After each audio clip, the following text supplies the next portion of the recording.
testament to resilience, a story of strength, healing, and hope. We go beyond treatment to redefine what compassionate care truly means. That's Tanner Health. That's care redefined. Learn more at tanner.org. Do the math. At Oak Mountain Academy, our average graduating class has just 12 students. We celebrate a 100% graduation rate with more than $10.5 million in college scholarships offered. Plus, 96% of our students are accepted into their top choice college. Do the math. Can you see the value of an OMA education? I'm Patrick Uran, head of school at Oak Mountain Academy, and I'm here to help you do the math. For more information, visit us at oakmountain.us so that you can discover your journey on the mountain, where every path leads to purpose. National headlines and the local stories you care about. WLBB, Carrollton. News Talk 1330, FM 106.3.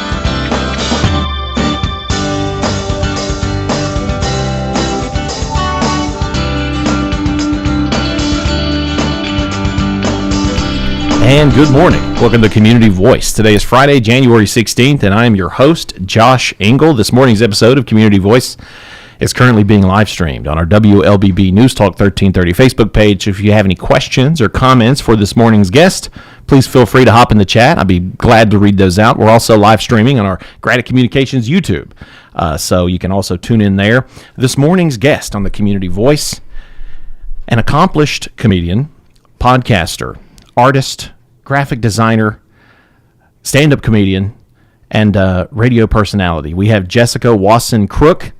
You may know her as Jessica K, the morning show host on the KISS 102.7 morning show, as well as an afternoon DJ on WKNG King Country.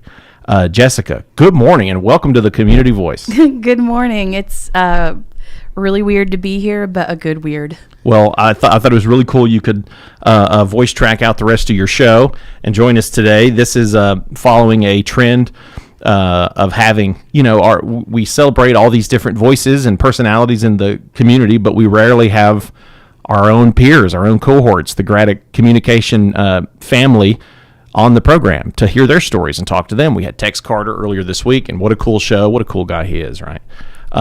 So we're very glad to have Jessica on the show.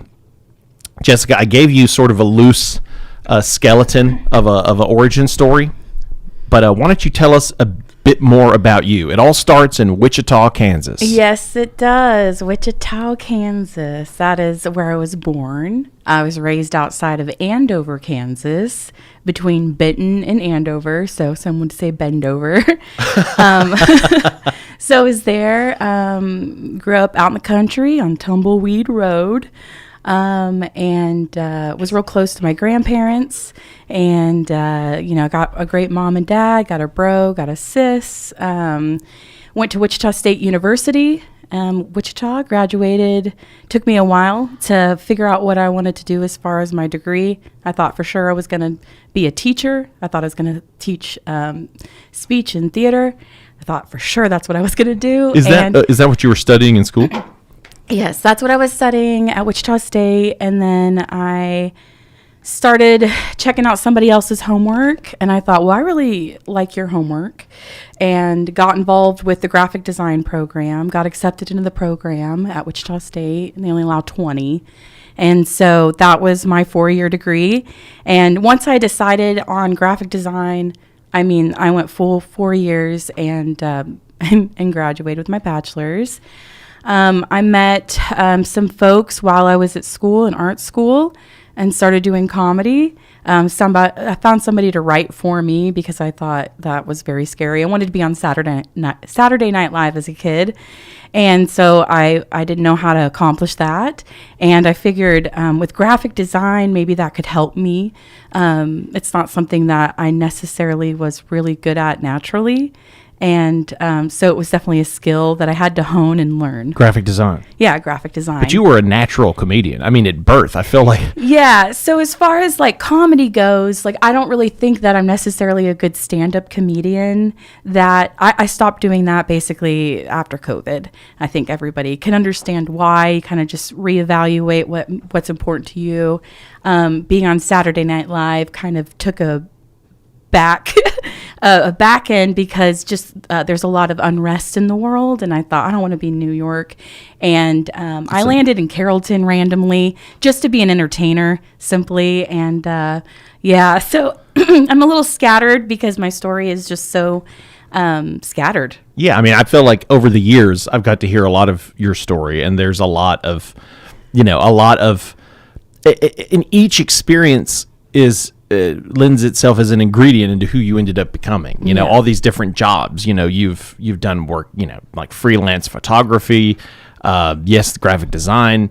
I mean, I think it's interesting. One, just to draw attention to it, if someone gets accepted into a graphic design program, it's impressive because every university across the country, you know, only accepts so many people in like a cohort or like in a class. And I wasn't necessarily that great of an artist, but I was really good at selling my art, air quotes, my graphics. I think art and graphic design, sometimes they serve two different purposes and then sometimes they overlap.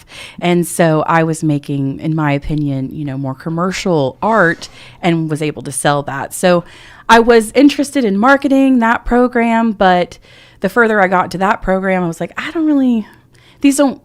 this doesn't feel like my homework. This doesn't feel like what I want to wake up and do every morning.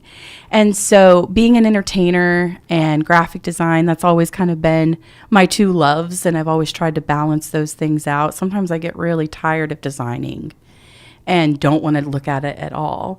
But usually I always come back to it like a few days later. There's always something to be made. I really like sign making. Sure. Big fan of signs.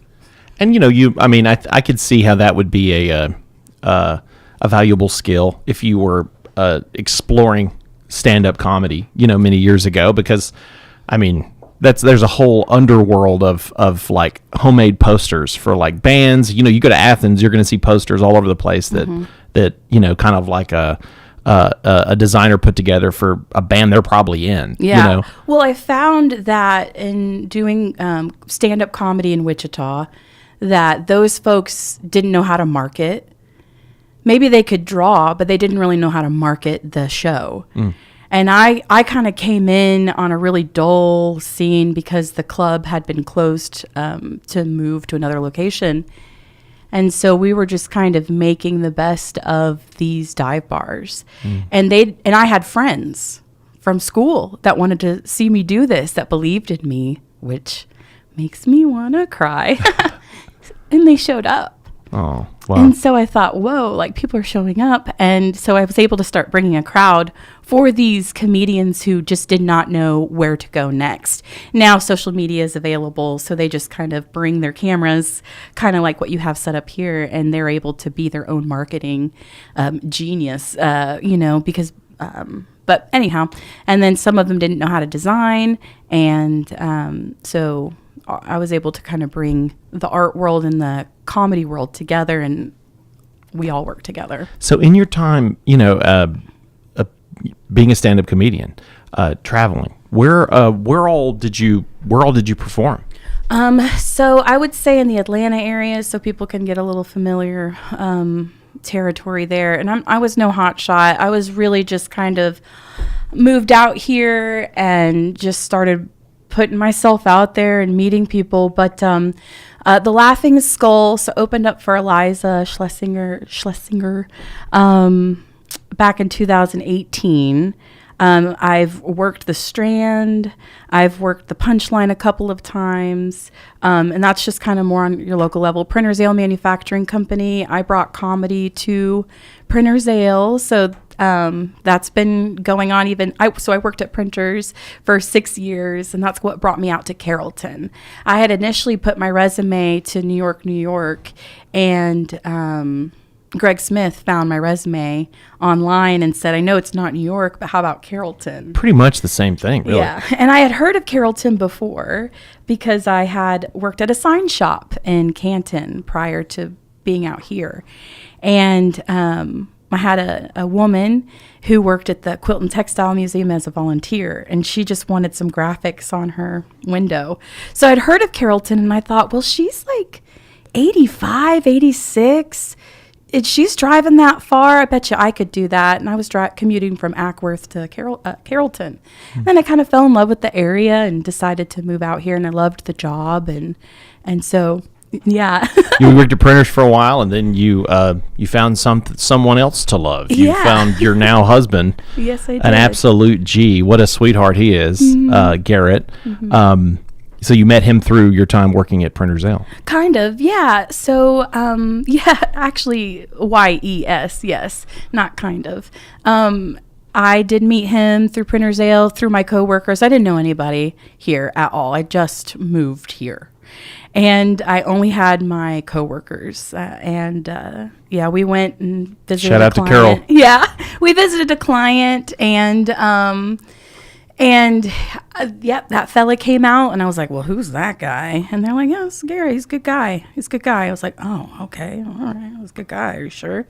And anyway, a bartender at Printers Ale mentioned him multiple times. I was like, I don't know. I'm pretty cool. I don't know. I don't want to, I got big plans. Yeah. I want to be an entertainer at some point. Can he handle that? You know? And turns out he can handle it. Turns out he totally can. Yeah. So you have all these separate, these disparate experiences. You had the chance to be a performer, on stage as a comedian, although your passion was more along the lines of sketch comedy. And let's be honest, every day in your life is a sketch comedy scene. Especially at Parkwood. Yeah, there's just no... I'm not used to the cameras, so this is also very nerve-wracking for me. I know what it feels like when people come into the studio for an interview, and they're like, what are you going to ask? It's everything you know. I got all the weird stuff coming up in the second segment. I can't wait. But you have all these different experiences. You had an experience, you had time on stage as a comedian. That puts you in a position to, appear on just, you'll never be able to find them. They're scattered around, but assorted podcasts here and there. Mm-hmm. Was that kind of your first experience in broadcasting, talking on a mic, on a recording of some sort? Not in particular. I would say so. My dad had a theater when I was growing up, and he has always been a part of a community theater of sorts back in Kansas. They live in Georgia now, and was my connection to kind of moving out this way. And so, the microphone is not anything different for me. Video, I would say, would be more different, just because with the mic, my dad was just so involved, and I loved being involved with him. So with church plays, I'm pretty sure he helped wire the lighting and helped with the sound system at some point. So microphones, speaking, not too abnormal for me. I would say there are other people that started podcasts, and I was like, what you doing? And kind of joined. I may have wiggled my way in. And that's where I really did learn that I interrupt a lot. And I try, and that was probably in 2015 or so. That's kind of where I learned, oh, Jessica, you interrupt and you repeat yourself. They heard you. You don't need to say it again. It just wasn't funny. I mean, you got something to say, though. You got something to say. It really wasn't worth repeating, girl. Yeah. And so those are kind of some of those things. I guess in radio, this kind of broadcasting, definitely no experience in. This kind of broadcasting, different. Time is 8:43. We're going to go ahead and knock out our first commercial break. But when we come back, we're going to continue our conversation with morning show host Jessica Kay of the Kiss 102.7 Morning Show. As we talk more about her, when we come back, we'll talk a bit more about her influences, exposure to radio throughout her life, and talk a bit about behind the scenes on her show and her process and how she what she puts into entertaining all of our fine listeners throughout the West Georgia area. So we'll be right back. Community Voice brought to you by Tanner Health and Oak Mountain Academy. Imagine a place where every heartbeat is monitored with the utmost care. where emergencies are met with swift attention and where cutting-edge technology enables precise and timely treatments. At Tanner Health, every patient's journey is a testament to resilience, a story of strength, healing, and hope. We go beyond treatment to redefine what compassionate care truly means. That's Tanner Health. That's care redefined. Learn more at tanner.org. Oak Mountain Academy specializes in a customized designed academic approach tailored to meet the needs of our families. Our lower division prepares students with the necessary foundation to build excellence. Our middle division provides students with over 15 course offerings, providing them with opportunities to explore their talents and gifts. Our upper division provides personalized academic journeys, allowing them to achieve their dreams. I'm Patrick Uran, head of school, inviting you to journey with us. For more information, visit us at oakmountain.us, where every path leads to purpose.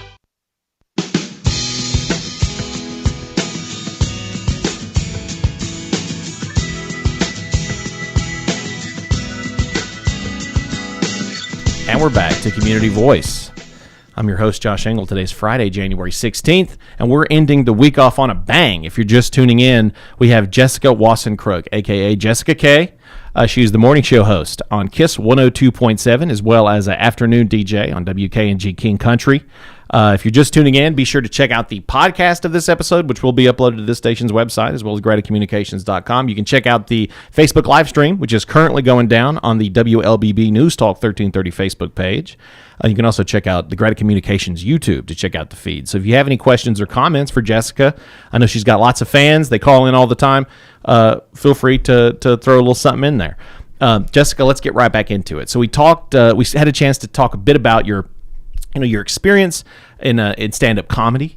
We had a chance to talk a bit about your experience with graphic design and composition, artistry, and you've gone filmmaker. I mean, you've done a lot of things. You've collaborated with a lot of very cool individuals all throughout the state. I mean, I feel like the first segment's sort of like a streamlined version of your story, but it's a very rich, dynamic story, and all of these different experiences culminated into you being Steve Graddick's dream employee, because you have graphic acumen, you're solid with cameras and audiovisual microphones, you have experience with all of these things, and you're a great communicator. So here you are now, the morning show host on KISS 102.7. Maybe we could talk a bit about your influences, not just your influences, well, both actually, your influences in comedy, and perhaps more specifically ones that you still hold on to today that sort of take shape in your program. And then maybe we can talk a bit about your radio, if you have some, if there were a station, in Wichita that you grew up listening to or that had an impact on you. But why don't we first start just by, comedians, actors, people that stood out to you, perhaps a lot of whom were on SNL. Yeah, so a lot of those kind of go hand in hand. And, well, I came prepared, actually, because I have always wanted to be asked this question and be prepared. I've been asked this question and only listed one or two people, and I'm like, whoa, there's a whole mess of folks that kind of made me who I am today as a jokester or as a serious person or as a theater person. So Tracy Ullman, she's kind of the first one that I will always say. Tracy Ullman Show. I really like the reboot of the show. It's where Simpsons was born. Exactly. Mimi Pond. I actually have met her and I have a sketch from her, but she wrote the first full-length episode of The Simpsons. Anyway, Carol Burnett's on that list. I watch a lot of it as of late. I just always find Carol Burnett at Goodwill's DVDs. You won't find anyone immersed in true classic media than Jessica K. No one is more. She has tape. I just don't have beta tapes, so no. Yeah, don't call me out. Penny Marshall, Gary Marshall, brother and sister duo. I think half of my brain was written by them. Any of the writers from the show Frasier. I haven't seen the reboot. Please don't ask me. I have not seen it. Toni Collette is one. She's an excellent actor, and I've been just screaming that for years. I love her so much. Brie Larson's a great kind of comedic actor as well. If you've seen her in United States of Terra with Toni Collette, she's incredible, and I hope her career goes places. Eddie Murphy would be another one. I can't get into a hot tub without saying, hot, too hot for the hot tub, because of Eddie Murphy. Yeah, iconic. In SNL. Joe Dirt. I recently rewatched Joe Dirt, and I didn't realize how much David Spade has taken over a quarter of my brain, at least, with any way I say something or quote. Same with Napoleon Dynamite. Legally Blonde. I'm going into films kind of, because that is to me like a person. Dude, shows like shows, and like, I mean, we mentioned The Simpsons earlier. Like, that's so pivotal to so many people's lives growing up. So okay, so now we're in movies. Yeah, yeah. And I'm flipping flopping all over. I did kind of just like a loose stream of, you know, who influences me. So the movie Legally Blonde influences me whenever I'm kind of like needing a little girl power in my life, or like, Jessica, you've got this. I'll watch that. Space Jam, just a classic. So I love Charles Barkley. He's in it. I think Charles Barkley. I did. Goldie Hawn's on that list. Tina Fey's on that list. Amy Poehler, Rachel Dratch, Molly Shannon just wrapped up her autobiography, her memoir. I love Meryl Streep. I think she's hilarious with Goldie Hawn. Death Becomes Her. Watched that. Legendary. Probably 1,000 times. Linda from Bob's Burgers. She doesn't necessarily influence me, but often I sound like Linda from Bob's Burgers in the home. I'll just Thank be singing. you for loving me. Yeah. Thank you for being there. I mean, pretty much. And then as far as radio goes, Delilah. Number one, Delilah. I love Delilah. I think she's popped back up in pop culture on TikTok. I love her so very much. I listened to lots of Delilah with my mom and dad while sailing on a sailboat at El Dorado Lake in Kansas, because there's wind out there, so you can sail. Oh, cool. Yep. So listening to Delilah we loved it, because sometimes my mom's really funny too. She's very funny. And she would always kind of insert her own little song requests. And she'd be like, Delilah, my refrigerator's so dirty. Can you play a song from my refrigerator? You know, she'd just be silly like that. And then Fly 92.7 is this independent radio station. I think they went off air probably in 2007 or 8. Probably 2007, honestly. And they played alternative music. And cool. And I was just this girl that lived on Tumbleweed Road, you know, and I was listening to alternative rock. Watching SNL tapes. Yeah, and going to Borders bookstore and buying these CDs from these local artists that were on this radio station. And I won like Warp tickets, and I won an Under Oath CD and Warp Tour, an essential part of the millennial experience. The Vans Warp Tour, and took my big brother. So my brother, my grandparents, my parents, they're all influences on the funny. We got and our on first work ethic too. we got our first comment here from Kevin Hempel. Jessica is awesome. Oh. With an exclamation point in parentheses, and Josh is all right too. Yeah. Thanks a lot, sweetheart. I appreciate that. Thanks, Kevin. So you ended up in a position to host the morning show on Kiss 102.7. Oddly enough. And I would like to ask you a bit more about your how you approach your morning show, and perhaps things that you did not expect, things that you that surprised you. But believe it or not, we actually need to take that second break. So we're going to go knock out that second break. Time is 8:52. When we'll come back, we'll wrap up our conversation with morning show host Jessica Kay. So stay with us. Community Voice brought to you by Tanner Health and Oak Mountain Academy. Imagine a place where every heartbeat is monitored with the utmost care, where emergencies are met with swift attention, and where cutting-edge technology enables precise and timely treatments. At Tanner Health, every patient's journey is a testament to resilience, a story of strength, healing, and hope. We go beyond treatment to redefine what compassionate care truly means. That's Tanner Health. That's care redefined. Learn more at tanner.org. Oak Mountain Academy is a vibrant community built on innovation, academic excellence, and a 64-year legacy of shaping community leaders. I'm Patrick Uran, head of school at Oak Mountain Academy, inviting you to visit the mountain and experience firsthand the passion, purpose, and personalized education that defines our school. Come see how our mission and vision come to life each day. For more information, visit us at oakmountain.us so that you can discover your journey on the mountain, where every path leads to purpose.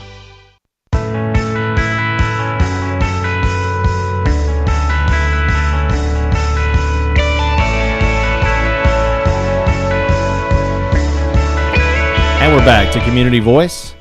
Today's Friday, January 16th. If you're just tuning in, go back and listen to the full podcast. Check out the full Facebook live stream.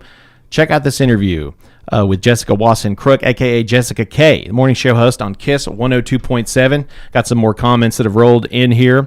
Jessica is an amazing person with a great personality. Glad to know her. That was Walter Hunt. Walter! And then we also got Steve Jones, my main man, Steve. He says, you guys sound great. Ditto to what Kevin said. Appreciate it. Thank you, So Steve. Jessica's great, and I'm all right. Yeah. Cool. So in the time we have left, I would love if you could just lay it on us. Your approach to the morning show, what you want out of that, what do you want to provide to the listeners, and perhaps if we have time, what's something that surprised you? Okay. Well, my approach always is they're going to hate me. Oh, no. That's my approach. And so then my second approach is, what would I like? What do I yell at the radio about? And a lot of times it's like when folks are too negative. A lot of times is when they mispronounce some things. So I'm always kind of mispronouncing some stuff. I do have a new rule for the most part. It's like, if I'm not confident on how to say it, I just won't say it. I've been slipping a little, but Ministerial, that kind of stuff. yeah, that one was a hard word for me. Today I was talking about chicken pot pie, and a listener called in because I did ask for some suggestions on frozen chicken pot pies. I'm trying to rate them. And and it was Marie Callender's, but it's like when I know the word, there's no problem. When I see it, I mess up. Yeah. So there's a lot of focus and intention on making sure I'm saying words correctly to folks so they don't yell at me on the radio. So that's one of my approaches, is just what am I saying, and is it annoying? Mm-hmm. A lot of times, if it doesn't make me feel good right out the gate, it's not worth saying. That's an approach I take. Well, your show is very, very positive, and calming, uplift. It's funny, of course, but it's very positive. It's very uplifting. You give listeners a sense of calm and confidence. I try not to talk about celebrities because they are people. Unless they're just awful, you can really tell they're not great people. Yeah. But I think that does separate me from maybe bigger city radio show talk hosts. Is I'm not trying to be it's what's so annoying about your kid? Tell me about your kid and what's so annoying. Give me your worst parenting techniques. I don't like that. That breeds hate. What the heck? I don't like any of that. So I try to, some days it's really clear what I'm going to talk about, what the topic is, and some days it's not. And I'm hoping people enjoy that a little bit. I did actually teach some graphic design at a community college, Butler County Community College in Kansas. And one of my pieces of feedback was, it doesn't really, from the student, anonymous, seems like she comes in, she doesn't really know what the lesson is for the day. And so I try and hold that a little bit so I'm not coming in completely improv, but there is a little bit of a list, a to-do list, but I like to do trends. You built your show from the ground up. I mean, Shower Thoughts has become a very beloved segment. You can see it, or at least for a good long time there, you could see it on a billboard. Jessica was on there. We had a partnership there.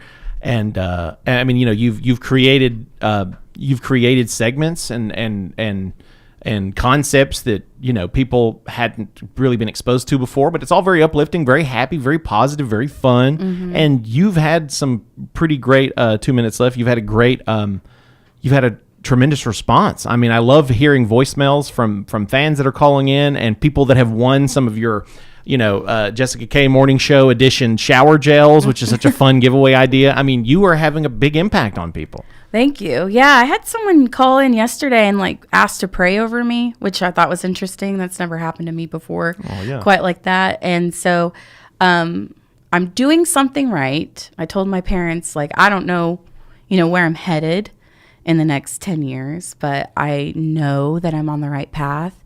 I know that I've kept my side of the street clean for the most part. I've been a young person, so I've done things that I regret, of course.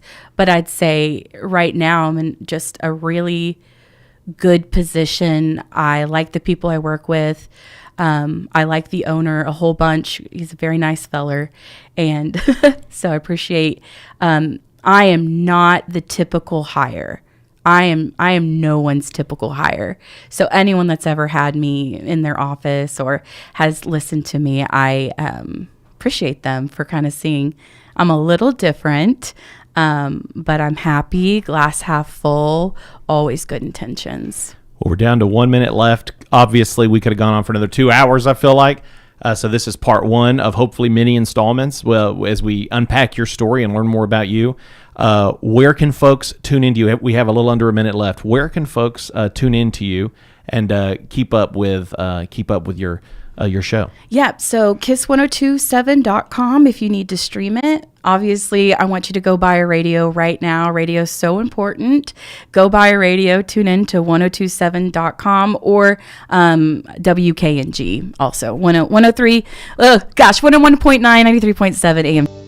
National headlines and the local stories you care about. WLBB, Carrollton. News Talk 1330 FM 106.3.